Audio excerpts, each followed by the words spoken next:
السلام عليكم ورحمة الله وبركاته. الحمد لله رب العالمين، والصلاة والسلام على نبينا محمد صلى الله عليه وسلم وعلى آله وأصحابه ومن تبعهم بإحسان إلى يوم الدين. أما بعد، رب اشرح لي صدري ويسر لي أمري واحلل عقدة من لساني يفقه قولي. سبحانك لا علم لنا إلا ما علمتنا إنك أنت العليم الحكيم. സ്നേഹം നിറഞ്ഞ വിദ്യാർത്ഥികളെ, വിദ്യാർത്ഥിനികളെ, ബഹുമാനരായ പണ്ഡിതന്മാരെ, ഭയപ്പെടേണ്ടതില്ല, അല്ലാഹു നമ്മുടെ കൂടെയുണ്ട് എന്നതാണ് നമ്മുടെ വിഷയം. ആദ്യമായി നിങ്ങളോട് ചോദിക്കാനുള്ളത് ഒരു ചോദ്യമാണ്.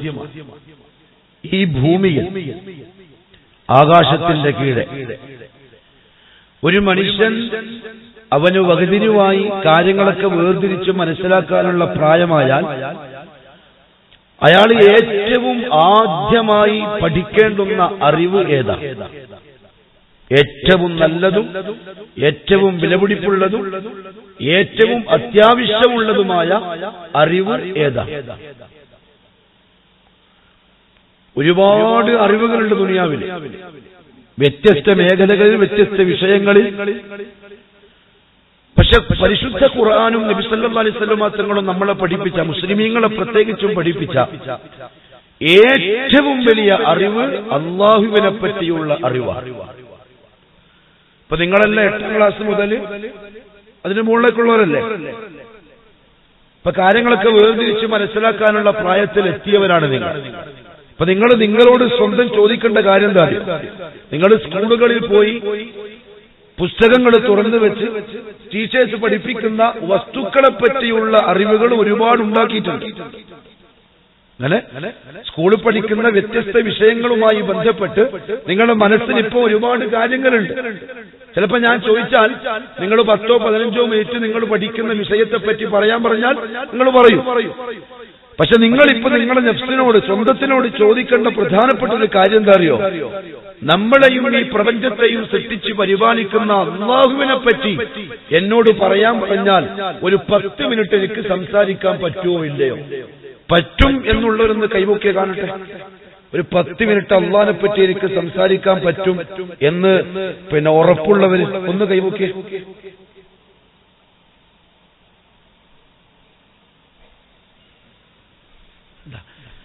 വൺ പ്ലസ് വൺ, അതിന്റെ ഉത്തരം എത്ര എന്ന് ഞാൻ ചോദിച്ചാൽ, ആർക്കൊക്കെ അറിയാം എന്ന് ചോദിച്ചാൽ ഇതിൽ എത്ര പേര് കൈവക്കും? എത്ര പേര് വെക്കും? എല്ലാരും വെക്കും. നമ്മൾ പഠിച്ചുകൊണ്ടിരിക്കുകയാണ്. പക്ഷെ ഏറ്റവും ആദ്യം നമ്മൾ പഠിക്കേണ്ടത് അല്ലാഹുവിനെ സംബന്ധിച്ചാണ്. അതിന്റെ കാര്യം എന്താ അറിയാം? ഒരു കാര്യം മനസ്സിലാക്കണം. നമ്മള് സമയവും അതേപോലെ തന്നെ ഊർജവും ഇതൊക്കെ ചെലവഴിച്ച് നമ്മളിപ്പം പഠിച്ചെടുക്കുന്ന ഒരു അറിവുണ്ടല്ലോ, സ്കൂളിലായാലും മറ്റായാലും, ആ അറിവുകള് നമ്മൾക്ക് എവിടെ മാത്രമേ പ്രയോജനപ്പെടൂ? പറയണം, ഇവിടെ മാത്രമേ പ്രയോജനപ്പെടൂ. മരിക്കുന്നതിന് മുമ്പുള്ള ജീവിതത്തിലെ പ്രയോജനപ്പെടും. നല്ല ജോലി കിട്ടും, ചിലപ്പോൾ നല്ല ശമ്പളം കിട്ടും, ചിലപ്പം വലിയ ഉദ്യോഗത്തിലെത്തും, നാലാള് നമ്മൾ പേരറിയും, അത്രയേ ഉള്ളൂ. മരിച്ചു കഴിയലോടുകൂടി ആ അറിവിന്റെ കാലം കഴിഞ്ഞു. പിന്നെ പ്രയോജനപ്പെടുന്ന അറിവ് ഏതറിവാ? അല്ലാഹുവിനെ പറ്റിയുള്ള അറിവാണ്. അതുകൊണ്ടാണ് ബഹുമാനപ്പെട്ട നബി സല്ലല്ലാഹു അലൈഹി വസല്ലം തങ്ങൾ പറഞ്ഞത്, നിങ്ങളുടെ മക്കൾക്ക്, ഉപ്പാരോടുമാരോട് പറയാം, നിങ്ങളുടെ മക്കൾക്ക് കാര്യങ്ങൾ വേർതിരിച്ച് മനസ്സിലാക്കാൻ പറ്റുന്ന പ്രായമായാൽ ആദ്യമായി നിങ്ങൾ അവർക്ക് പറഞ്ഞു കൊടുക്കേണ്ടത്, നിങ്ങൾ ഉപ്പയും എന്തെങ്കിലും പറഞ്ഞത് ഞാൻ മാത്രം പ്രസംഗിച്ചാൽ നിങ്ങൾ ഉറങ്ങും. ഇപ്പൊ കുറെ ആൾക്കാർ ഇവിടെ ഉറങ്ങുന്നുണ്ട്. അടുത്തുള്ള ആൾക്കാരെ നോക്കിയിട്ടൊന്ന് വിളിച്ചോ. നിങ്ങളെ ഉപ്പയും ഉമ്മയും നിങ്ങൾക്ക് ആദ്യമായിട്ട് പറഞ്ഞെന്താ? പുതിയ ഈ കാലത്ത്, വർത്തമാന കാലത്ത് ഇപ്പൊ നമ്മളെ ഉപ്പമാരും ഉമ്മമാരും എന്താ ആഗ്രഹിക്കാന്നറിയോ?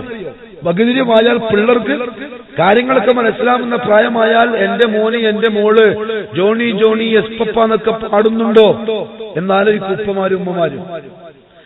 നിങ്ങൾ വീട്ടിന്റെ മുക്കത്തിരുന്നിട്ട് ആ ജോണി ജോണി എസ് പപ്പ നല്ല പാട്ടെല്ലാം പാടിയാൽ നമ്മൾ ഉപ്പാക്കും ഉമ്മാക്കും എന്താവും മനസ്സിന്? വലിയ സമാധാനം, വലിയ സന്തോഷം. ഞാൻ സ്കൂളിൽ കൊടുക്കുന്ന ഫീസ് മുതലായല്ലോ, എന്റെ മക്കൾ ഇങ്ങനെയൊക്കെ പറയുന്നുണ്ടല്ലോ. അതേസമയത്ത് നബി സല്ലല്ലാഹു അലൈഹി വസല്ലം തങ്ങൾ എന്താ പഠിപ്പിച്ചെന്നറിയോ? പിള്ളേർക്ക് മനസ്സിലാവുന്ന പ്രായമായാൽ ആദ്യം പറഞ്ഞു കൊടുക്കേണ്ടത് ലാ ഇലാഹ ഇല്ലല്ലാഹ്, അല്ലാഹുവേ, നമ്മളെ സൃഷ്ടിച്ച റബ്ബിനെ അറിയണം. ഇവിടെ കൊണ്ടുവരണം നെഞ്ചിന്റെ ഉള്ളിൽ. നമ്മൾ ആ അല്ലാഹുവിനെ സംബന്ധിച്ച് കൃത്യമായി മനസ്സിലാക്കി നമ്മുടെ നെഞ്ചിന്റെ ഉള്ളിൽ കൊണ്ടുവന്നാലുള്ള ഒന്നാമത്തെ ഉപകാരം എന്താ അറിയോ? No tension. ജീവിതത്തിൽ യാതൊരു പ്രയാസവുമില്ല, സങ്കടവുമില്ല. ഞാൻ ഒരു 3-4 ചരിത്രങ്ങൾ പറയാം. വേറെന്തെല്ലോ പറഞ്ഞിട്ട് നിങ്ങളെ മുഷ്ടിക്കുന്നില്ല. ഖുർആനിൽ വന്ന ഒരു 3-4 ചരിത്രങ്ങൾ മാത്രം. അപ്പൊ ആ ചരിത്രങ്ങളിലൂടെ നമ്മൾ മനസ്സിലാക്കിക്കൊള്ളണം നമ്മൾ അല്ലാഹുവിനെ ജീവിതത്തിൽ എങ്ങനെയാണ് കാണേണ്ടത്, എങ്ങനെയാണ് ഉപയോഗപ്പെടുത്തേണ്ടത് എന്ന്. അല്ലാഹു എന്തോ ഒരു സംഭവമായിട്ടല്ല നമ്മൾ മനസ്സിലാക്കേണ്ടത്. നമ്മുടെ തൊട്ടടുത്തുള്ള, നമ്മളെ ഏറ്റവും അധികം സ്നേഹിക്കുന്ന, നമ്മുടെ ആവശ്യങ്ങളൊക്കെ ഏറ്റവും അധികം പൂർത്തിയാക്കി തരാൻ പറ്റുന്ന എന്റെ ഏറ്റവും അടുത്ത ആളായിട്ട് വേണം നമ്മൾ അല്ലാഹുവിനെ മനസ്സിലാക്കാൻ. അങ്ങനെ വേണം മനസ്സിൽ കൊണ്ടേ നടക്കാൻ. നബി സല്ലല്ലാഹു അലൈഹി വസല്ലം തങ്ങളും അബൂബക്കർ സിദ്ദീഖ് റളിയല്ലാഹു തആല അൻഹുവും ഹിജ്റ പോവുകയാണ്. ഹിജ്റ എന്ന് പറഞ്ഞാൽ അറിയാമോ? എന്താണ് ഹിജ്റ?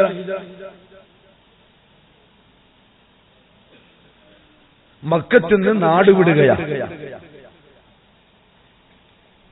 അവര് നാട് വിടാൻ വേണ്ടി സ്വീകരിച്ച തെരഞ്ഞെടുത്ത സമയം രാത്രിയാണ്. ചോദിക്കുന്നതിന് പെട്ടെന്ന് പെട്ടെന്ന് മറുപടി പറയണേ. ഈ രണ്ടുപേരും യാത്ര തിരിച്ചു. നേരെ എങ്ങോട്ടാ ചെന്നത്? അല്ല, ഗുഹയിലേക്ക്. എന്താണ് ആ ഗുഹന്റെ പേര്? സൗർ ഗുഹ. എത്ര ദിവസം ആ ഗുഹയിൽ അവർ താമസിച്ചു? 3 ദിവസം. 3 ദിവസം ഗുഹയിൽ അവർ താമസിക്കുമ്പം പുറത്ത് സംഭവിക്കുന്നത് എന്താ അറിയോ? 50 ഖുറൈശി പട്ടാളക്കാര് വാളുമേന്തി അവരെ അന്വേഷിച്ച് നടക്കുക. എന്തിനാ അന്വേഷിക്കുന്നത്? നബി സല്ലല്ലാഹു അലൈഹി വസല്ലം തങ്ങളെയും അബൂബക്കർ സിദ്ദീഖ് റളിയല്ലാഹു തആല അൻഹുവിനെയും കണ്ടാൽ എന്ത് ചെയ്യാൻ? കൊന്നുകളയാ. പണ്ഡിതന്മാര് പറഞ്ഞു, ഒരു മനുഷ്യൻ ദുനിയാവിൽ ചെയ്യാൻ തീരുമാനമെടുക്കുന്ന തെറ്റുകളിൽ, കുരുത്തക്കേടുകളിൽ ഏറ്റവും വലിയ തെറ്റ് ഏതായിരുന്നു? നബി സല്ലല്ലാഹു അലൈഹി വസല്ലം തങ്ങളെ കൊല്ലാൻ വേണ്ടി അന്ന് അവര് തീരുമാനിച്ച തീരുമാനമായിരുന്നു.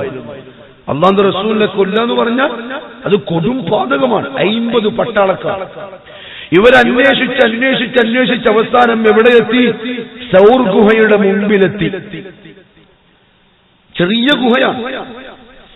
അബൂബക്കർ സിദ്ദീഖ് റളിയല്ലാഹു തആല അൻഹു ഈ പട്ടാളക്കാരുടെ, ഖുറൈശി പട്ടാളക്കാരുടെ കാലുകൾ കണ്ടു. പേടി വരാൻ തുടങ്ങി. അദ്ദേഹം പറഞ്ഞു നബിയോട്, നബിയെ, അവരെങ്ങാനും ഒന്ന് കുനിഞ്ഞു നോക്കിയാൽ അവരാരെ കാണും? നമ്മളെ കാണുമല്ലോ നബിയെ. വല്ലാത്ത പേടിയായി, വല്ലാത്ത പ്രയാസം. അവരുള്ളത് ഒരു ഗുഹന്റെ ഉള്ളിലാണ്. അങ്ങോട്ട് ഓടാൻ പറ്റൂല, ഇങ്ങോട്ട് ഓടാൻ പറ്റൂല. പുറത്തിറങ്ങിയാൽ 50ഓളം വരുന്ന പട്ടാളക്കാർ കാണും. അവിടെ വെച്ച് കൊന്നുകളയും. പ്രതിസന്ധി ഘട്ടത്തിലാണ്. എന്ത് ചെയ്യണമെന്നറിയില്ല. ഇങ്ങനത്തെ സന്ദർഭങ്ങൾ നിങ്ങളുടെ ജീവിതത്തിൽ വരുമ്പോൾ നിങ്ങൾ ആരെയാ മനസ്സിൽ കൊണ്ടുവരിക? എന്നാലും ഉപ്പയുണ്ടല്ലോ അല്ലേ? ഉപ്പയില്ലെങ്കിലും നമ്മളെ ഉമ്മയുണ്ടല്ലോ. അതൊന്നുമില്ലെങ്കിലും എന്റെ ആ ചങ്ങായി ഉണ്ടല്ലോ, അല്ലെങ്കിൽ ചങ്ങായിച്ചി ഉണ്ടല്ലോ, അല്ലെങ്കിൽ എന്റെ പോക്കറ്റില് പൈസ ഉണ്ടല്ലോ, അല്ലെങ്കിൽ എന്റെ ബാങ്ക് ബാലൻസ് ആയിട്ട് ബാപ്പ ഒരുപാട് പൈസ ഇട്ട് വെച്ചിട്ടുണ്ടല്ലോ. ദുനിയാവിന്റെ വസ്തുക്കളിലേക്കാണ് പൊതുവെ നമ്മുടെ മനസ്സെന്ത് ചെയ്യാ പോവാ. അബൂബക്കർ സിദ്ദീഖ് റളിയല്ലാഹു തആല അൻഹു ശരിക്കും വല്ലാണ്ട് പേടിച്ചു. അദ്ദേഹം പറഞ്ഞു നബിയെ, അവരെങ്ങാനും ഒന്ന് കുനിഞ്ഞു നോക്കിയാൽ അവരിപ്പോ നമ്മളെ കാണും, പിടിക്കപ്പെടുമല്ലോ. അവിടെ നബി സല്ലല്ലാഹു അലൈഹി വസല്ലം ആ ഗുഹന്റെ ഉള്ളിൽ പറഞ്ഞ ഒരു വാക്ക് ഖുർആനിൽ അല്ലാഹു എടുത്തുദ്ധരിച്ചു. എന്തിനറിയോ? നമ്മളെ പഠിപ്പിക്കാൻ. എന്ത് പഠിപ്പിക്കാൻ? നിങ്ങൾക്ക് ഇതുപോലത്തെ സാഹചര്യങ്ങൾ ഉണ്ടായാൽ, പ്രതിസന്ധി ഘട്ടങ്ങൾ ഉണ്ടായാൽ, മനസ്സിന് പേടി, വല്ലാത്ത ക്ലേശങ്ങൾ, വല്ലാത്ത കുടിസ്, എന്ത് ചെയ്യണമെന്നറിയില്ല, നിങ്ങൾ വിഷമിക്കണ്ട, അത് പഠിപ്പിക്കാൻ. നിങ്ങൾ പ്രയാസപ്പെടണ്ടെന്ന് പഠിപ്പിക്കാൻ. അല്ലാഹു പറഞ്ഞു, സാനിയസ്നൈനി ഇദ് ഹുമാ ഫിൽ ഗാർ ഇദ് യഖൂലു ലിസാഹിബിഹി ലാ തഹ്സൻ ഇന്നല്ലാഹ മഅനാ. ആ ഗുഹയിൽ രണ്ടുപേരും അങ്ങോട്ടും ഇങ്ങോട്ടും വർത്താനം പറഞ്ഞപ്പം കൂട്ടുകാരൻ പേടിയാണെന്ന് പറഞ്ഞപ്പം ആ കൂട്ടുകാരനോട് നബി സല്ലല്ലാഹു അലൈഹി വസല്ലം തങ്ങൾ പറഞ്ഞു, എന്ത്? ലാ തഹ്സൻ, ഭയപ്പെടണ്ട. എന്തേ കാര്യം? ഞാൻ നിന്റെ കൂടെ ഉണ്ട് എന്നല്ല, അങ്ങനെ നബിയായ ഞാൻ നിന്റെ കൂടെ ഉണ്ട് എന്നല്ല, വേറെ എന്തെങ്കിലും എന്റെ കൈമലുണ്ട് എന്നല്ല, നമ്മുടെ കൂടെ ആരുണ്ടെന്ന്? അല്ലാഹു ഉണ്ട്. അത് പഠിപ്പിക്കാനാണ് ആ ചരിത്രം അല്ലാഹു ഖുർആനിൽ നമുക്ക് പറഞ്ഞത്. ഏത് പ്രതിസന്ധി, എന്തൊക്കെ വിഷമങ്ങൾ വന്നാലും, എന്തൊക്കെ പ്രയാസങ്ങൾ ഉണ്ടായാലും ഖുർആൻ പറയുന്നു, നിങ്ങൾ ആരെ കണ്ടാൽ മതി മുമ്പിൽ? അല്ലാഹുവിനെ. ലാ തഹ്സൻ, വിഷമിക്കണ്ട, അല്ലാഹു നിങ്ങളുടെ കൂടെയുണ്ട്. അങ്ങനെ വേണം അല്ലാഹുവിനെ നമ്മൾ മനസ്സിൽ കൊണ്ടുവരാൻ. കാരണം എന്താ അറിയോ, അവൻ ചില്ലറക്കാരനല്ല അല്ലാഹു. ഉദാഹരണത്തിന് ഇപ്പൊ നിങ്ങൾ 5 പേര്, നിങ്ങളുടെ കൂട്ടത്തിൽ 5 ചങ്ങാതിമാർ, ആ 5 പേരിൽ ഒരു ചെക്കൻ വലിയ പണക്കാരന്റെ മോനാണ്. ഒരു സ്കൂളിലേക്ക് കോളേജിലേക്ക് വരുമ്പം ഇഷ്ടം പോലെ പോക്കറ്റ് മണിയൊക്കെ കൊണ്ടുവരുന്ന ചെക്കനാ. എപ്പോഴും പോക്കറ്റിൽ അവന്റെ 1000ന്റെ നോട്ട് ഇങ്ങനെ ഉണ്ടാവും. ഉദാഹരണത്തിന് പറയാം, ഇപ്പൊ നിങ്ങൾ 5 പേരിൽ ബാക്കി 4 പേർക്ക് ആരെയായിരിക്കും ആശ്രയം എല്ലാ സമയത്തും? ആരായിരിക്കും ആശ്രയിക്കുക? പോക്കറ്റിൽ പൈസയുള്ളവന് അല്ലേ? എന്റെ കാര്യം നമ്മുടെ മനസ്സിലൊരു ഉറപ്പുണ്ട്. എന്താ ഉറപ്പ്? ഓന്റെ പൈസയുണ്ട്. എടാ, നമുക്ക് എല്ലാവർക്കും കൂടി ഒന്ന് കോഴിക്കോടേക്ക് ചുമ്മാ കറങ്ങാൻ വേണ്ടി പോയാലോ? എങ്ങനെ ഇപ്പൊ പോവാ? പൈസ ഇല്ലല്ലോ. ഓനില്ലേ, ചങ്ങായി ഉണ്ടല്ലോ, ഓലേ പൈസ ഇല്ലേ? മനസ്സ് എപ്പോഴും എങ്ങോട്ടേ പോവുള്ളൂ? എടാ, നമുക്കൊന്ന് ഹോട്ടലിൽ പോയിട്ട് നല്ല ഫുഡ് കഴിക്കണല്ലോ, എന്താ ഇപ്പൊ വഴി? ഇപ്പൊ പൈസ ഇരുന്നില്ലല്ലോ, ചങ്ങായില്ലേ, ഓന്റെ പേഴ്സ് പൈസ ഉണ്ടാവല്ലോ. നമ്മുടെ മനസ്സിൽ എന്തോ ഉറപ്പുണ്ട്, ഓന്റെ കൈമിൽ എന്തുണ്ട്? പൈസയുണ്ട്. അതുകൊണ്ടാണ് നമ്മുടെ മനസ്സ് എപ്പോഴും അങ്ങോട്ട് ചായുന്നത്. നമ്മളെന്തിനാ നമുക്ക് ആവശ്യങ്ങളൊക്കെ വരുമ്പം വീട്ടിൽ ചെന്നിട്ട് ഉപ്പാനോട് പറയുന്നത്? എന്തിനാണ്? ഉപ്പ പൈസ ഉള്ള ആളാണ്, എന്റെ ആവശ്യം ഉപ്പ പൂർത്തിയാക്കി തരും എന്നൊരു ഉറപ്പ് നമ്മുടെ മനസ്സിലുണ്ടല്ലോ. ആ ഉറപ്പ് യഥാർത്ഥത്തിൽ നമുക്ക് ആരിലാ വേണ്ടത്? അല്ലാഹുവില. എന്താ കാര്യം അറിയോ? അള്ളാന്റെ കൈമേലുള്ളത് 5 നോട്ടല്ല, അല്ലാഹുവിന്റെ കൈമേലുള്ളത് ആകാശങ്ങൾ മുഴുവൻ, ഭൂമി മുഴുവൻ, ഇത് രണ്ടിലുമുള്ള വസ്തുക്കൾ മുഴുവൻ, കടലുകൾ, മരുഭൂമികൾ, പർവ്വതങ്ങൾ, പക്ഷിപർവാദികൾ, മൃഗങ്ങൾ, മനുഷ്യർ, ഇതെല്ലാം ആരുടെ സ്വന്തമാണ്? അല്ലാഹുവിന്റെ സ്വന്തമാണ്. ഒരു കുറവില്ല. നബി സല്ലല്ലാഹു അലൈഹി വസല്ലം തങ്ങൾ പറഞ്ഞു, അല്ലാഹു പറയുന്നു, നിങ്ങളുടെ മുൻഗാമികളും പിൻഗാമികളും അതേപോലെ തന്നെ ജിന്നുകളും മനുഷ്യന്മാരും ഇവരെല്ലാം ഒരു സ്ഥലത്ത് ഒരുമിച്ച് കൂടിയിട്ട് എന്നോട് അവരുടെ ആവശ്യങ്ങൾ ചോദിച്ചു. ഇവരെല്ലാം, ലോകത്തുള്ള സർവ്വ മനുഷ്യരും സർവ്വ ജിന്നുകളും അവരുടെ ആവശ്യങ്ങൾ എന്നോട് ചോദിച്ചു. അല്ലാഹു പറഞ്ഞെന്താ അറിയോ? ഞാൻ അവരുടെ ആവശ്യങ്ങൾ പൂർത്തിയാക്കി കൊടുക്കും. എല്ലാവർക്കും, ഈ പറയപ്പെട്ട കോടിക്കണക്കിന് ആൾക്കാർക്ക് അവരുടെ ആവശ്യം ഞാൻ പൂർത്തിയാക്കി കൊടുത്താലും ഒരുത്തൻ കടലിൽ, സമുദ്രത്തിൽ അവന്റെ വിരൽത്തുമ്പ് മുക്കിയെടുത്താൽ അവന്റെ വിരലുണ്ടാവുന്ന ഒരു തുള്ളി വെള്ളമുണ്ടല്ലോ, അത്ര പോലും എന്റെ ഖജനാവൊന്നും കുറയൂല. അത്ര വലിയവനാവുക, അത്രയും കൈമലുണ്ട് അല്ലാന്റെ. എങ്കിൽ ആ ഉറപ്പ് നമുക്ക് വരേണ്ടത് അല്ലാഹുവിനോടാ. അത് ആ ഉറപ്പ് വന്നാൽ ഏത് പ്രതിസന്ധി ഘട്ടത്തിലും നമ്മുടെ മനസ്സ് എങ്ങോട്ടേ ചായു? അല്ലാഹുവിലേക്ക് ചായു. അതുകൊണ്ടല്ല പഠിപ്പിച്ചത്, ലാ തഹ്സൻ ഇന്നല്ലാഹ മഅനാ. എവിടെയും എപ്പോഴും എന്തു വന്നാലും നിങ്ങൾ വിഷമിക്കണ്ട, കൂടാറുണ്ട്, അല്ലാഹു. ഇവിടെ നമ്മൾ ഈ പ്രസംഗിക്കുന്ന ഞാനും എന്നെ കേൾക്കുന്ന ഈ വിദ്യാർത്ഥിനികൾ, മുതിർന്നവർ, ഇവരൊക്കെ ചെയ്യുന്ന ഏറ്റവും വലിയൊരു തെറ്റെന്താ അറിയോ? ഒരു നന്ദികേടെന്ന് പറയാം, അല്ലാഹുവിനോടുള്ള നന്ദികേട്. അല്ലാഹു നമ്മളെ വിളിച്ചിട്ട് പറഞ്ഞു, എന്റെ കൈമേലെല്ലാം ഉണ്ട്, വേറെ ആരെയും പോലെയല്ല ഞാൻ, നിങ്ങൾ എന്നെ മാത്രം ആശ്രയിച്ചാൽ മതി. പിന്നെയും നമ്മൾ ആശ്രയിക്കുന്ന ആരെയാ? അല്ലാഹുവിനല്ല. ഏറ്റവും വലിയ നന്ദികേടാണ്, അല്ലാഹുവിനെ അറിയാത്തതുകൊണ്ടാണ്. അതുകൊണ്ടാണ് ഞാൻ പറഞ്ഞത്, ഏറ്റവും വലിയ അറിവ് അല്ലാഹുവിനെ അറിയണം. പരിശുദ്ധ ഖുർആനിൽ മറ്റൊരു ചരിത്രം വരുന്നു. ബഹുമാനപ്പെട്ട യൂസുഫ് നബി അലൈഹിസ്സലാം, കേട്ടിട്ടുണ്ടോ?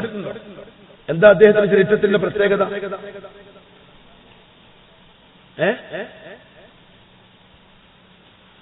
ബാപ്പാന്റെ സ്നേഹനിധിയായ മോന യൂസുഫ്.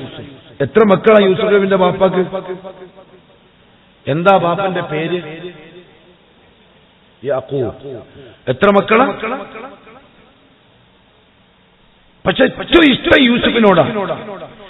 യൂസുഫിനോടുള്ള ഇഷ്ടം കൂടിയത് ബാക്കി സഹോദരങ്ങൾക്ക്, ജ്യേഷ്ഠന്മാർക്ക് സഹിച്ചില്ല. അവർ യൂസുഫിനെ അപകടത്തിൽപ്പെടുത്താൻ തീരുമാനിച്ചു. ഒരു ചാൻസ് കിട്ടിയപ്പം യൂസുഫ് നബിനെ ജ്യേഷ്ഠന്മാർ എന്ത് ചെയ്തു? കിണറ്റിലിട്ടു. എന്നിട്ട് തിരിച്ചു വന്നിട്ട് ബാപ്പാനോട് എന്ത് പറഞ്ഞു? ചെന്നായ പിടിച്ച് തിന്നു നിങ്ങളെ മോനെ. ബാപ്പ ക്ഷമിച്ചു. വർഷങ്ങൾ കുറേ കഴിഞ്ഞു. ഇവിടെ യാക്കൂബ് നബി യൂസുഫ് നബിന്റെ ബാപ്പ കരഞ്ഞ് തളർന്നിരിക്കുക. കിണറ്റിൽ കൊണ്ടുപോയിട്ടിട്ട ജ്യേഷ്ഠന്മാർ ആ സംഭവം മറന്നു. ജ്യേഷ്ഠന്മാരുടെ കയ്യിൽ നിന്ന് യൂസുഫ് നബിനെ വില കൊടുത്തിട്ട് വാങ്ങിയ കച്ചവടക്കാർ ആ സംഭവം മറന്നു. പക്ഷെ അതിന്റെ അപ്പുറത്ത് നടക്കുന്നെന്താ? യൂസുഫ് നബി എവിടെ എത്തുന്നു? ഈജിപ്തിലെത്തുന്നു. അവിടുത്തെ രാജാവിന്റെ മന്ത്രി യൂസുഫ് നബിയെ അടിമയായിട്ട് വാങ്ങുന്നു.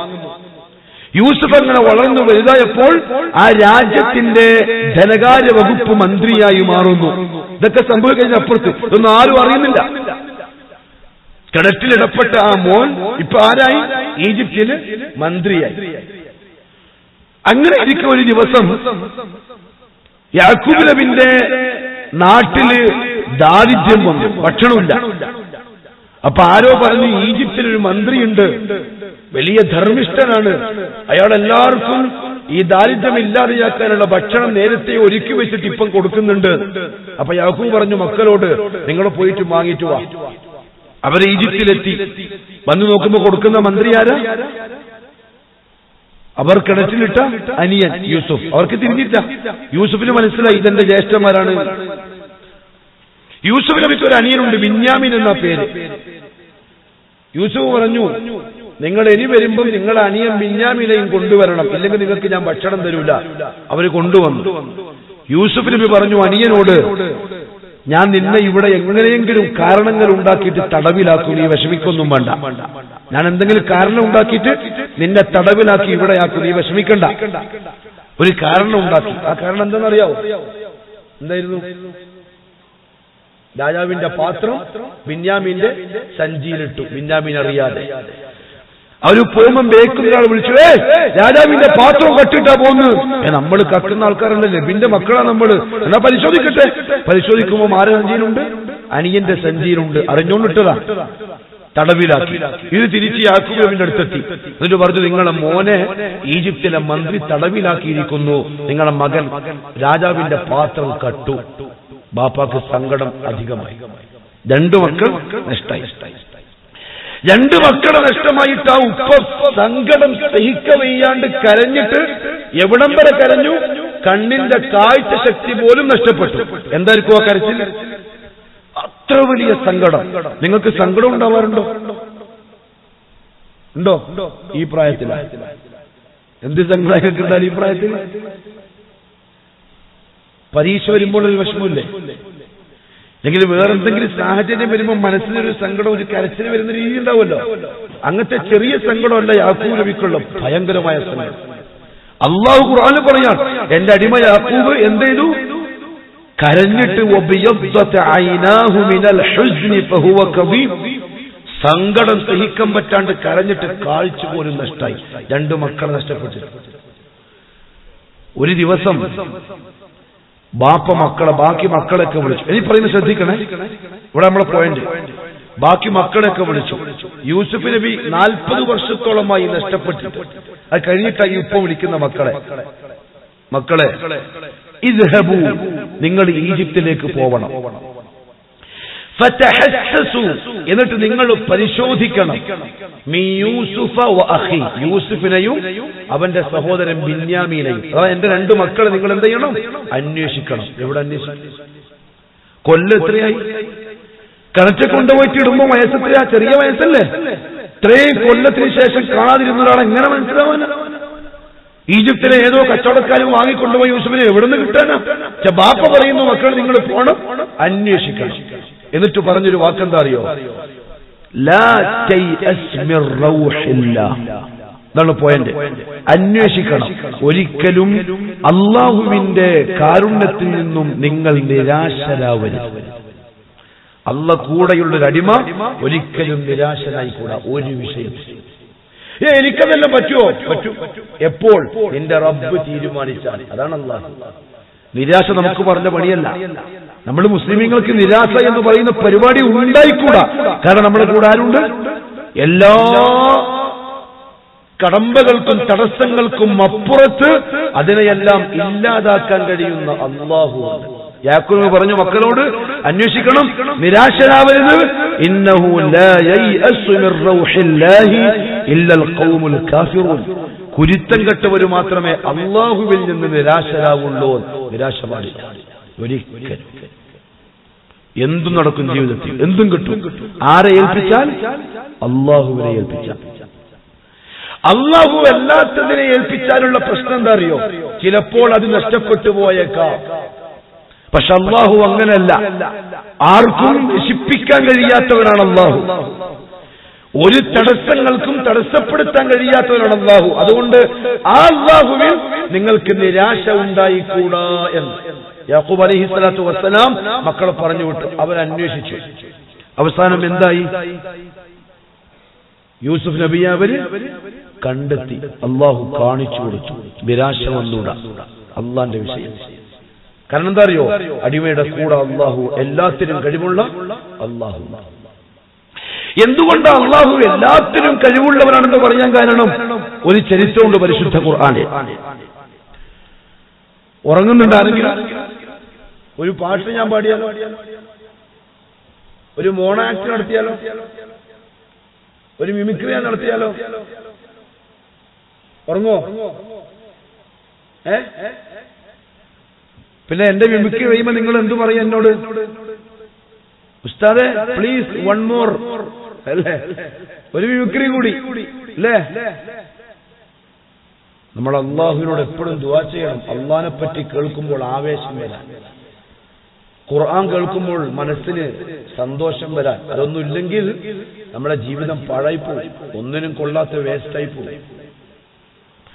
ഏറ്റവും നല്ല അടിമാരെന്നറിയോ? അള്ളാഹിനെ കേൾക്കുമ്പോൾ ആവേശം വരുന്ന ആൾക്കാരാണ്. ഖുർആന്റെ ആയത്ത് കേൾക്കുമ്പോൾ മനസ്സിന് സമാധാനം കിട്ടുന്ന ആൾക്കാരാണ് ഏറ്റവും നല്ലവൻ. ഏറ്റവും കെട്ടവൻ, പൊളിച്ച് നാറിയവനാരാ? അള്ളാഹിനെ കേൾക്കുമ്പോ എന്തിപ്പോ ഇയാൾ ഇങ്ങനെ പറഞ്ഞു കൊടുക്കുന്ന നിർത്താണ്ട് അത് തോന്നിപ്പോവും. അള്ളാഹു കാക്കട്ടെ. എല്ലാത്തിനും കഴിവുള്ളവൻ അള്ളാഹു മാത്രം, വേറെ ഒന്നിനും ഒരു കഴിവുമില്ല. അതുകൊണ്ടാണ് അള്ളാഹുവിന് കൂടെയുണ്ട്, വിഷമിക്കേണ്ടെന്ന് അള്ളാഹു പറഞ്ഞു. നിരാശ നിങ്ങൾക്ക് വേണ്ട, കാരണം എല്ലാത്തിനും കഴിവുള്ള അള്ളാഹു നിങ്ങളെ കൂടെയുണ്ട്. ആ എല്ലാത്തിനും കഴിവുള്ളവൻ എന്നല്ല പറഞ്ഞതിനെ മനസ്സിലാക്കി തരാൻ അള്ളാഹു ഒരു സംഭവം പറയുന്നു പരിശുദ്ധ ഖുർആനിൽ. മൂസ അലൈഹിസ്സലാത്തു വസ്സലാം അറിയോ? മൂസ നബി നിയോഗിക്കപ്പെട്ട സമൂഹത്തിന്റെ പേരെന്താ? എന്തായിരുന്നു? ഞാൻ ചോദിച്ച മനസ്സിലാകുന്നുണ്ടോ? മൂസ നബി നിയോഗിതനായ സമൂഹത്തിന്റെ പേര് ഒരു നാരങ്ങ മുട്ടായി സമ്മാനായിട്ട് വാങ്ങി വെക്കണം പിള്ളേർക്ക്, എന്നാലും അവർ മറുപടി പറയുള്ളൂ. ബനു ഇസ്രായേൽ. ലോകത്ത് ഏറ്റവും അധികം പ്രവാചകന്മാര് വന്ന സമൂഹം ബനു ഇസ്രായേലാണ്. മൂസ നബി അള്ളാഹു വിളിപ്പിച്ചു. ഏതു മലയിലേക്കാ? അള്ളാഹ് മൂസ നബിനെ വിളിപ്പിച്ച മലന്റെ പേരെന്താ? നിങ്ങളെ ഐസക് ന്യൂട്ടനെയും ഡാർവിനെയും മാത്രം പഠിച്ചാൽ മതിയോ ഭായി? പ്രവാചകന്മാരെ പറ്റി പഠിക്കണ്ടേ? അൽഹംദുലില്ലാഹ്, ഇതേപോലുള്ള പരിപാടികൾ അതിനു വേണ്ടിയിട്ടാണ്, ആ ബോധം ഉണ്ടാക്കാൻ വേണ്ടിയിട്ടാണ്. സംഘടിപ്പിച്ചവരെ അള്ളാഹു കബൂലാക്കട്ടെ, അവർക്ക് അള്ളാഹു നല്ല പ്രതിഫലം കൊടുക്കട്ടെ. നിങ്ങൾ ഏറ്റവും വലിയ ഭാഗ്യവാന്മാരും. പിള്ളേരിങ്ങനെ പുസ്തകങ്ങൾ കളിച്ചു നടക്കുന്ന ദിവസം അള്ളാഹിനെ പറ്റി കേൾക്കാൻ വേണ്ടി വന്നല്ലോ. അൽഹംദുലില്ലാഹ്, ഭാവിയുടെ വാഗ്ദാനങ്ങളായിട്ട് അള്ളാഹു കബൂലാക്കട്ടെ. സീനാ പർവ്വതം മുകളിൽ കയറി പെട്ടെന്ന് പറയും. മലന്റെ മുകളിലെത്തിയപ്പോ അള്ളാഹു ചോദിച്ചു മൂസ നബിയോട്, മൂസ എന്താ നിന്റെ കൈമല്? എന്താ അള്ളാഹ്ക്ക് അറിയില്ലേ? മൂസ നബിയുടെ കയ്യിൽ എന്താ ഉള്ളതെന്ന് അള്ളാഹ്ക്ക് അറിയില്ലേ? പിന്നെ ഇതിന് അള്ളാഹ് ചോദിച്ചത്? ചോദ്യോത്തരം വരുമ്പോൾ സ്വാഭാവികമായും കാര്യം എന്താവും? ശ്രദ്ധിക്കപ്പെടും. നിങ്ങളെ ടീച്ചർമാർ സ്കൂളിൽ എങ്ങനെ പഠിപ്പിക്കാം? മൈക്കട്ടി ഇങ്ങനെ പ്രസംഗിക്കല. ചോദ്യം ചോദിച്ചിട്ടില്ല പഠിപ്പിക്കുക. എന്തിനാത്? നിങ്ങളുടെ ശ്രദ്ധ പോവാതിരിക്കാൻ. അള്ളാഹ് അങ്ങോട്ട് ചോദിച്ചിട്ട് മറുപടി പറയിപ്പിക്കുക, വിഷയത്തിന്റെ ഗൗരവം മനസ്സിലാക്കി തരാൻ. മൂസ, എന്താ നിന്റെ കൈമല്? മൂസ നബി പറഞ്ഞു, അല്ലാഹു എന്റെ വടിയാണ്. വെറും വടിയല്ല, ഞാനിങ്ങനെ ആടുകളെ മേക്കുന്ന ജോലിയാ മൂസ നബിക്ക്. എന്താ ജോലി? ആടുകളെ മേക്കുന്ന. നല്ല ജോലിയാ? നല്ല ജോലിയാ? നിങ്ങളിപ്പോ പഠിത്തെല്ലാം കഴിഞ്ഞിട്ട് ആഗ്രഹിക്കുന്ന ജോലി എന്താ? മൂസ നബിന്റെ ജോലി ആടിനെ മേക്കലാണ്. പടച്ചോനെ, ആടുകളൊക്കെ മേച്ചിട്ട് ഞാനിങ്ങനെ ക്ഷീണിച്ച് അവശനാകുമ്പോ ആ വടി ചാരി വെച്ചിട്ട് അതിന്റെ മുകളിൽ ഇങ്ങനെ ചാരി കിടന്ന് ഞാൻ വിശ്രമിക്കും. അങ്ങനത്തെ ഒരു ഉപയോഗം എനിക്ക് വടിയിലുണ്ട്. എന്റെ ആടുകൾക്ക് കടിച്ചെടുക്കാൻ പറ്റാത്ത ഇലകളൊക്കെ ഉണ്ടെങ്കിൽ ആ വടിനെ കൂടെ ഞാൻ എന്ത് ചെയ്യും? പറിച്ചിട്ട് ആടുകൾക്ക് കൊടുക്കും. അതല്ലാത്ത ഒരുപാട് ഉപകാരങ്ങൾ എനിക്ക് വടിയിലുണ്ട് റബ്ബേ. അതാണ് മൂസ നബി പറഞ്ഞ വാക്ക് അള്ളാഹിനോട് ആ വടിയെ സംബന്ധിച്ച്. അതിനർത്ഥം എന്താ അറിയോ? മൂസ നബിന്റെ കയ്യിൽ ഉള്ള ആ വടിയിൽ മൂസാ നബിക്ക് എന്തുണ്ട്? ഒരു ഉറപ്പുണ്ട്. ഈ വടി എന്റെ കൈമേൽ ഉണ്ടായാൽ എന്റെ ആടുകൾക്ക് ഇലകളൊക്കെ പറിച്ചു കൊടുക്കാം, എനിക്ക് ഇന്ന ആവശ്യങ്ങളൊക്കെ പൂർത്തിയാക്കാം എന്ന ഒരു ഉറപ്പ് മൂസ നബിയുടെ മനസ്സിൽ ആ വടിയെ സംബന്ധിച്ചുണ്ട്. ഇനി അള്ളാഹ് പഠിപ്പിക്കാൻ പോകുന്നത് എന്താ അറിയോ? മൂസ, ആ വടിയിലുള്ള നിന്റെ ഉറപ്പ് ശരിയല്ല. അങ്ങനെ നമ്മളെയും പഠിപ്പിക്കണമല്ലോ. വസ്തുക്കളിൽ, ബാപ്പമാരിൽ, ഉമ്മമാരിൽ, അതേപോലെ തന്നെ ജോലിയിൽ, പൈസയിൽ, വിദ്യാഭ്യാസത്തിൽ നിങ്ങൾക്കൊരു ഉറപ്പുണ്ടല്ലോ, അത് ശരിയല്ല. ആ ഉറപ്പ് എവിടെയാ വേണ്ടത്? അള്ളാഹുവിലാണ് വേണ്ടത്. അത് പഠിപ്പിക്കാൻ വേണ്ടി അള്ളാഹ് തീരുമാനിക്കുന്നു മൂസ നബിനെ. ഈ ഉത്തരം പറഞ്ഞ ഉടനെ അള്ളാഹ് എന്ത് പറഞ്ഞു മൂസ നബിനോട്? അൽഖിഹാ യാ മൂസ, മൂസ നീ നിന്റെ വടി താഴെയിട്. മൂസ നബി വടി താഴെയിട്ട്. എന്തായി? എത്ര വലിയ പാമ്പ്! മൂസ നബിന്റെ വടിന്റെ നീളത്തിലുള്ളറിയോ? മൂസ നബിയോളം പൊക്കമുണ്ട്. അത്രയും വലിയ പാമ്പ്. പാമ്പിനെ കണ്ടപ്പോൾ മൂസ നബി എന്ത് ചെയ്തു?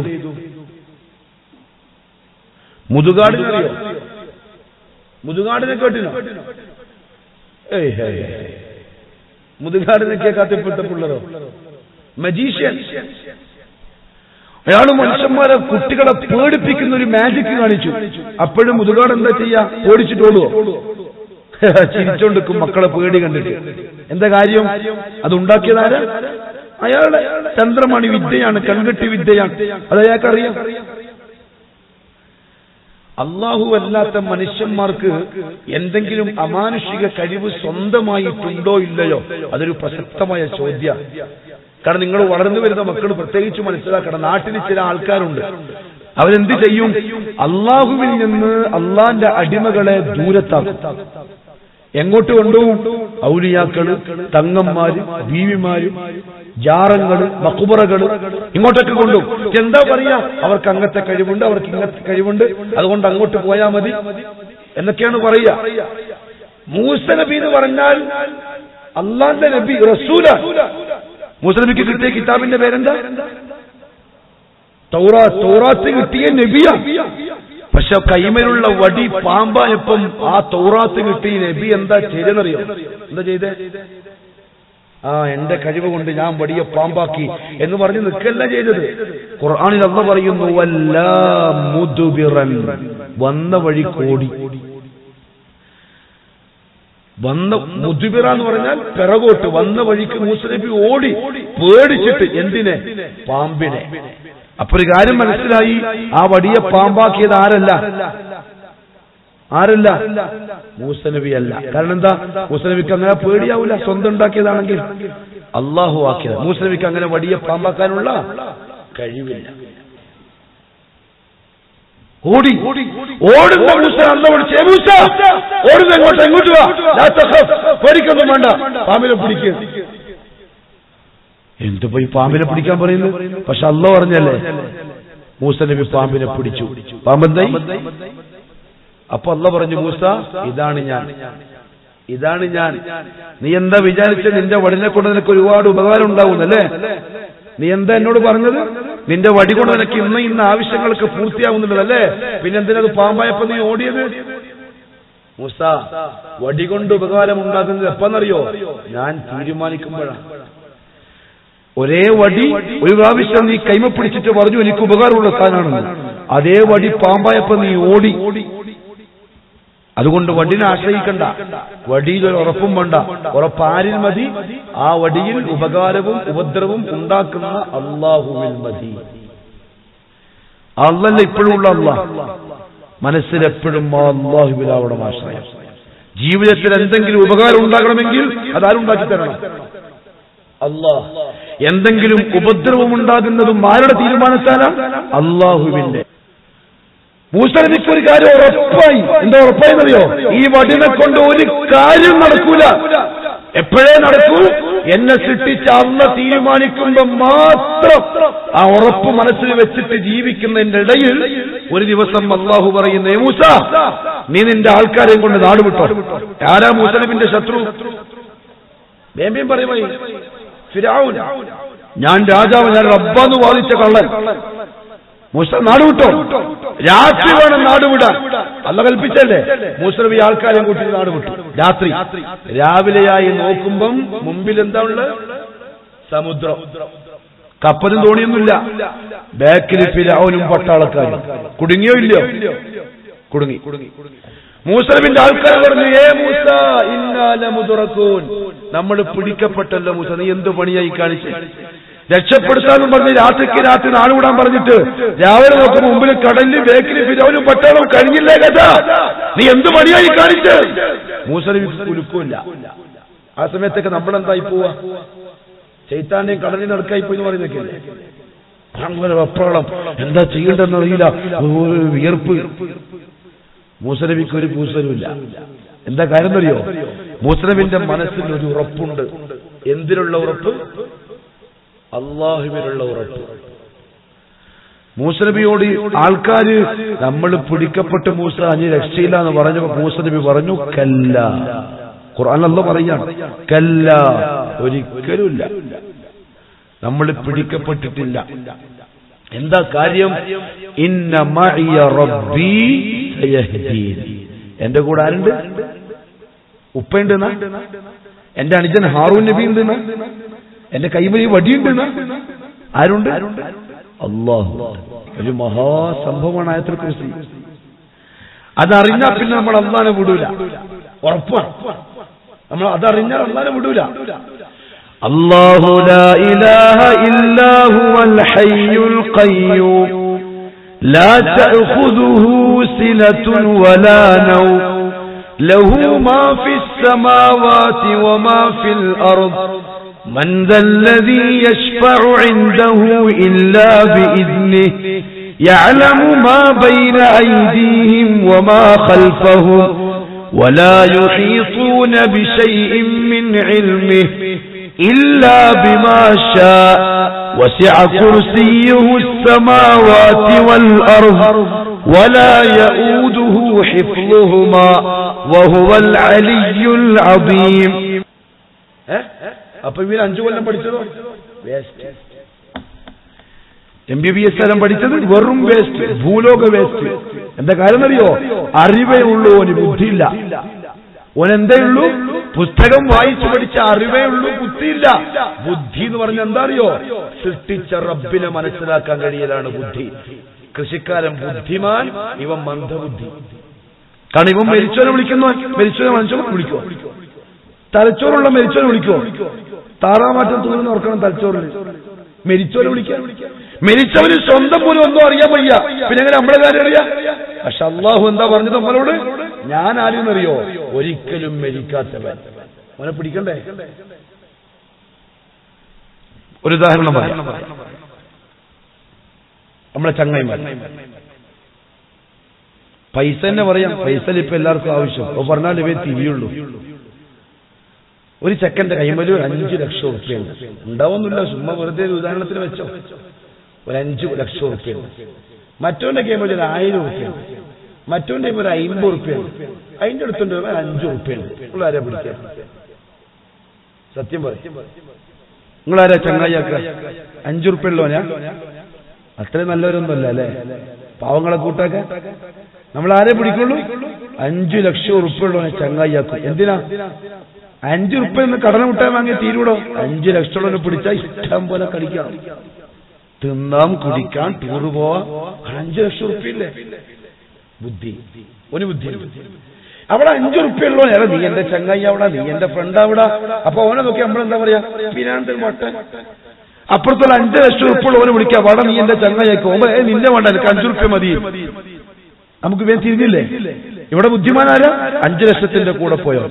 അള്ളാഹു പറയുന്നു നമ്മളോട്, മരിച്ചവന്റെ കൂടെ പോണ്ട, മരിച്ചവന്റെ കൂടെ പോണ്ട, പിന്നെ ആരുടെ കൂടെ വന്നാൽ മതി? ജീവിച്ചിരിക്കുന്ന എന്റെ കൂടെ. ആരാ തിരഞ്ഞെടുക്കുക? അല്ലാഹു അൽ ഹയ്യ്. അൽ ഹയ്യ്. അടുത്തത് അൽ ഖയ്യൂം. അല്ലാഹു ആരാണ്? അൽ ഖയ്യൂം. എന്താർത്ഥം? സർവ്വതിനെയും അടക്കി ഭരിക്കുന്നവൻ, രാജാതിരാജൻ. ആരും അവനെ ചോദ്യം ചെയ്യില്ല. അവനൊരു തീരുമാനമെടുത്താൽ ആരും ആ തീരുമാനത്തിനെതിരെ കാണിക്കൂല. അത്രയും വലിയ രാജാവാണ് അല്ലാഹ്. പക്ഷെ ബാക്കിയുള്ളവരോ സ്വന്തത്തിനെ പോലും നോക്കാൻ പറ്റാണ്ട് മരിച്ചുപോയ ആൾക്കാരാണ്. എന്താ അടുത്ത വരി? അടുത്ത വരി എന്താ? നാസയിച്ചിട്ടേ വൈ ആയത്തുൽ കുർസിയുടെ അടുത്ത വരി എന്താ? ലാ തഅഖുദുഹു സിനത്തുൻ വലാ നൗം. പോയന്റാ കൊണ്ട് ഞാൻ ചോദിച്ചേ. ഒരു ഉദാഹരണം പറയാം. തങ്ങന്മാരെ അറിയോ? അറിയോ? അതാ തങ്ങള് കുഞ്ഞു ജനിച്ചാൽ മുലപ്പാൽ കൊടുക്കാൻ പാടില്ല എന്ന് പറയുന്നതാണ് തങ്ങള്. നിങ്ങൾ വായിച്ചിട്ടേ വാർത്ത? കള്ളന്മാർ അങ്ങനെ പറയാൻ പാടുണ്ടോ? അതൊക്കെ ഇസ്ലാമിന്റെ പേരിലല്ലേ വരിക? ഉദാഹരണം പറയാം. നിങ്ങളുടെ കൂട്ടത്തിൽ ഒരു ചെക്കൻ അല്ലെങ്കിൽ ഒരു കുട്ടിക്ക് ഭയങ്കര ഉറക്ക്, എക്സാം വരാൻ പോവാണ്, ചങ്ങായി പഠിക്കുന്നില്ല, തൂക്കോട് തൂക്കം. ഉമ്മാക്ക് ടെൻഷനായി, ഉപ്പാക്ക് ടെൻഷനായി. ഈ ചെക്കൻ ഇങ്ങനെ ഉറങ്ങി എങ്ങനെ ഇപ്പൊ പരീക്ഷയ്ക്ക് പാസ്സാവുക? അങ്ങനെ ഡോക്ടറെ കാണിച്ചു. കാസർഗോഡ് ടോപ്പ് ഡോക്ടറെ കാണിച്ചു. ഒരു രക്ഷയില്ല. അപ്പൊ ആരോ പറഞ്ഞു ആയുർവേദിക്ക് കുറച്ച് നല്ലതെന്ന് തോന്നുന്നു. അപ്പൊ ഉപ്പയമ്മ എന്ത് ചെയ്യും? അങ്ങോട്ട് കൊണ്ടുപോകും. പക്ഷെ മാറുന്നില്ല. കഷായം കുറെ കുടിച്ചെന്നല്ലാണ്ട് തീരുന്നില്ല. അപ്പൊ മുരലെ പറഞ്ഞു ഹോമിയോ കൊള്ളാം, പല രോഗവും ക്യാൻസർ വരെ മാറിയിട്ടുള്ള, അപ്പൊ ഉറക്കൊണ്ട് ഈസിയായിട്ട് മാറിക്കോളും. പക്ഷെ ഫലിക്കുന്നില്ല. ദുനിയാവിൽ നിലവിലുള്ള ഒരു മരുന്നും പിടിക്കുന്നില്ല. ഇനിയിപ്പോ നമ്മൾ ഉപ്പയമ്മ എങ്ങോട്ടാ നമ്മളെ കൊണ്ടുപോവാ? എങ്ങോട്ടാ കൊണ്ടുപോവാ?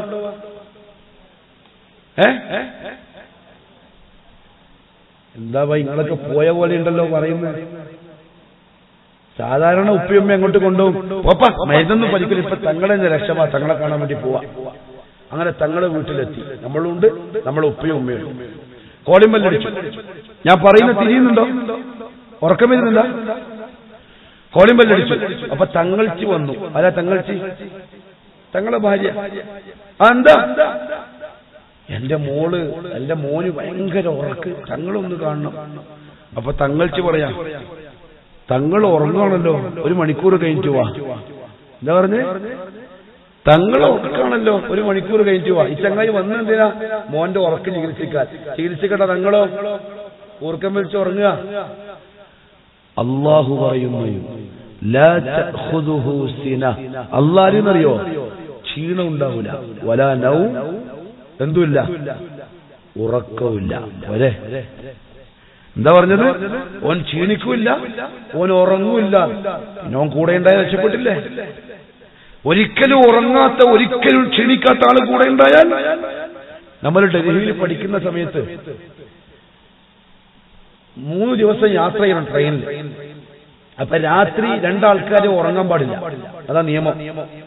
പെട്ടി കട്ടോണ്ടു. കേരളം വിട്ടാ പിന്നെ മൊത്തം കള്ളന്മാരാണ് ട്രെയിനിൽ. അപ്പൊ 2 ആൾക്കാർ രാത്രി എന്തെങ്കിലും ഉറങ്ങാണ്ട് കാവൽ നിൽക്കണം ലഗേജ്. നമ്മൾ ആരെയാ തെരഞ്ഞെടുക്കുക കാവൽ നിൽക്കാൻ? ഉറക്കപ്പേച്ചിനെ.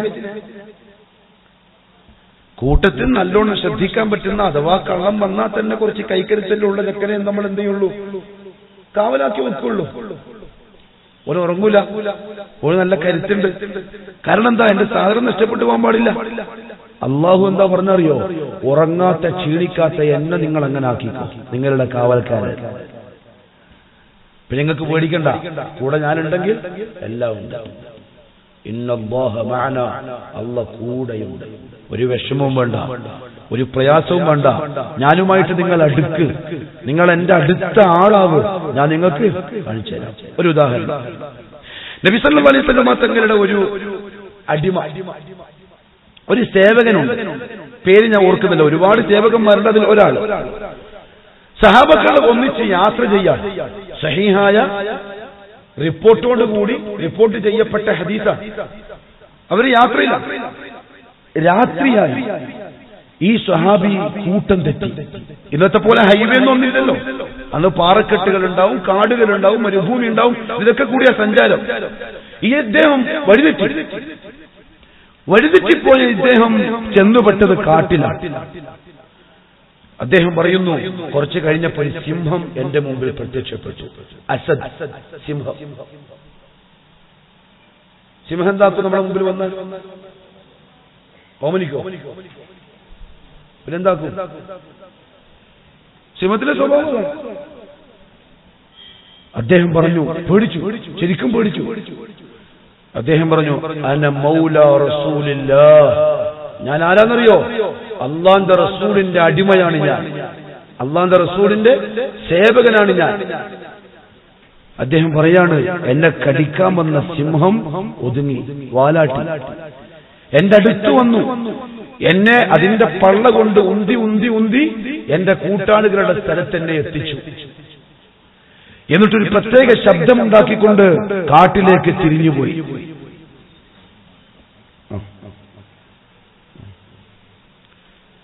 കാട്ടിലേക്ക് തിരിഞ്ഞുപോയി. അല്ലാഹു കൂടെയുണ്ടെങ്കിൽ അവനുണ്ടാവും ഓരോ സമയത്തും ഏത് സാഹചര്യത്തിലും നമ്മോടൊപ്പം സഹായിയായിട്ട്. അവനെ കൂടെ ഉണ്ടാക്കണം. അല്ലാഹു ഒന്നിനും ഒരു കുറവില്ലാത്തവനാണ്, എല്ലാത്തിനെയും ഭരിക്കുന്നവനും.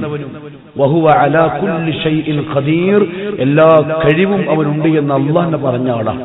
അതുകൊണ്ട് ആ അല്ലാഹനെ പിടിക്കണം, അവനെപ്പറ്റി പഠിക്കണം, അവനറിയണം, അവനോട് സ്നേഹം ഉണ്ടാവണം, അവന് ഉറപ്പുണ്ടാവണം. നിങ്ങളുടെ ഈ വരവ് അതിന്റെ ഒരു തുടക്കമാവണം. ഇനി അങ്ങോട്ട് ആ അന്വേഷണത്തിലും ആ പഠിപ്പിലും അതിന്റെ പിറകിലും നിങ്ങൾ ഉണ്ടാവണം. അല്ലാഹു എന്നെയും നിങ്ങളെയും അനുഗ്രഹിക്കട്ടെ. ആ രീതിയിൽ അല്ലാഹു ഇഷ്ടപ്പെടുന്ന, അല്ലാഹനെ ഇഷ്ടപ്പെടുന്ന, അല്ലാഹു നമ്മുടെ കാര്യങ്ങളൊക്കെ നേർക്കുനേരെ നടത്തിത്തരുന്ന, അവൻ ഇഷ്ടപ്പെട്ട അടിയാന്മാരിൽ അടിയാത്ത ഉൾപ്പെടുത്തി അല്ലാഹു നമ്മളെ അനുഗ്രഹിക്കുമാറാവട്ടെ. വആഖിറു ദഅവാനാ അനിൽ ഹംദുലില്ലാഹി റബ്ബിൽ ആലമീൻ. വസ്സലാമു അലൈക്കും വറഹ്മത്തുള്ളാഹി വബറകാതുഹു.